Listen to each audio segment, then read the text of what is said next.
Let's return now to our coverage of President Trump's decision to pull out of the Iran nuclear deal. The decision has been applauded by Israel, who's been against the deal from the beginning and says it has only served to increase Iran's aggression rather than reduce it. We're going to speak now to James Serene, who is the chief executive of the Britain-Israel Communications and Research Centre. He's live in Jerusalem for us. Really good to speak to you. Thanks for joining us today.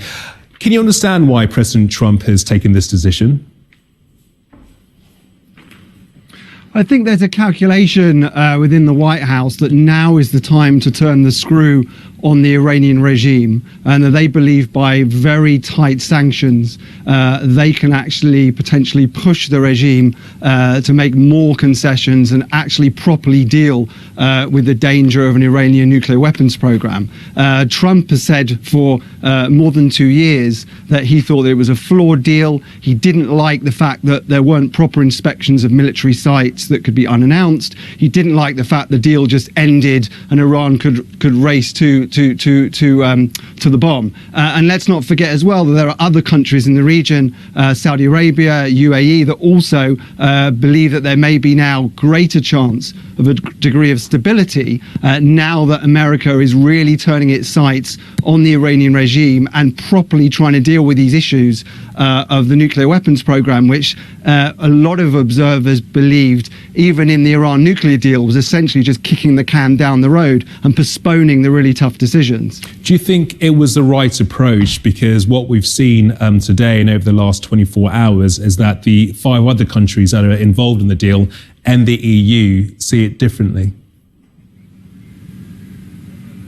Well, there's a different approach there. I mean, the European, the E3, the Germany, France, and the UK were certainly of the view that this was a good deal that would be able to deal with the Iranian nuclear weapons program. But they did acknowledge and still acknowledge that there is this danger of Iranian ballistic missiles, and that there is this issue of the instability and conflict being caused by Iranian forces and Iranian proxy militias all across the Middle East, in Syria, in Iraq, in Yemen, and in Lebanon. And just where I am now in Jerusalem and in Israel, just last night, Israeli citizens were in air raid shelters anticipating a bombardment potentially of Iranian missiles because of the Iranian activity in Syria as part of the civil war. So for the countries in the region, there is very real instability and very real conflict, which is causing great suffering.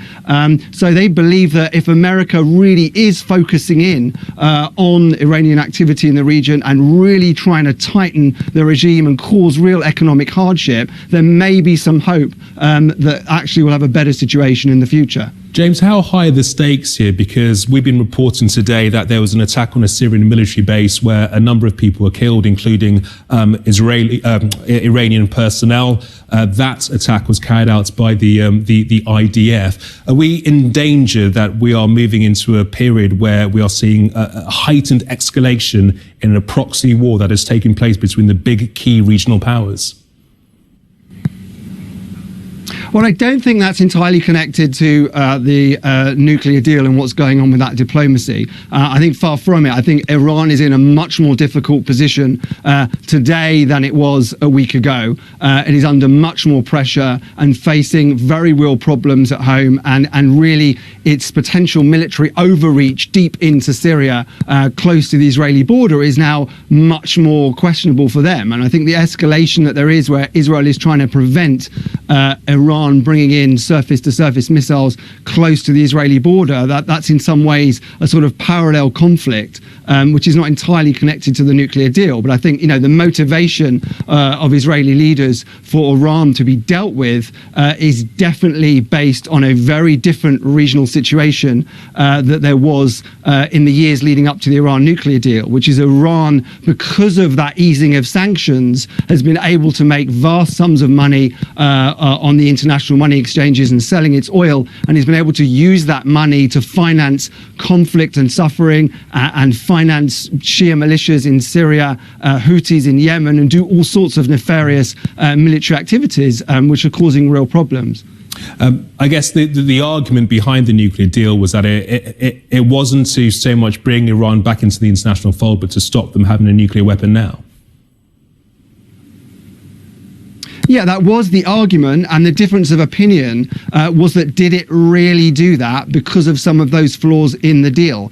There are some people that would argue, the deal with its own limited scope was working, but there was a very real question to the extent of how much could we really say that Iran was not, keeping some capability to very quickly build nuclear weapons at the end of the deal.